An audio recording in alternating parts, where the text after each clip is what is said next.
องเพลงครับหลายแนวเข้าไปดูเขาอยู่เปล่าแค่ได้ยินหมาเห่าให้รีบออกมาไวๆน้องสาวจ๋ามีหมามีพี่ด้วยอย่าปล่อยให้หมามันกัดขาของพี่ได้ของพี่ได้อีเขียวต้องแง่งหรือว่าอีแดงก็รีบพี่เลยเอาไม้ทิ่มตามหมามันไป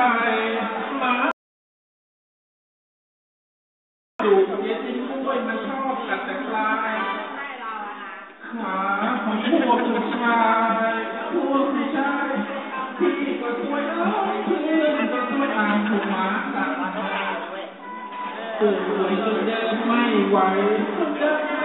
สงสารเพื่อนมันป่วยมันยืนเอามือจุ่ม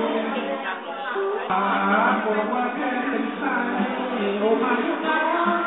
แม่มาโอมาใจแม่มาเร็วอย่าช้าเลยนะไม่น่านวลใหญ่คนไหนอันยังสนุกที่ขยับมาไวบางทีไม่อยู่สุพรรณบ้านจองขวัญอยู่เมืองที่นั่นอยู่สุพรรณบ้านจองขวัญอยู่เมืองเพชรก็อยู่ตามมาเยี่ยมเธอรู้ไหมจ๋ามาเยี่ยมมาจากราชบุรีแล้วอยากจะมาดูแค่ไหนถึงเดินถึงบ้านน้องสาวไม่กลับมาพี่เอกแต่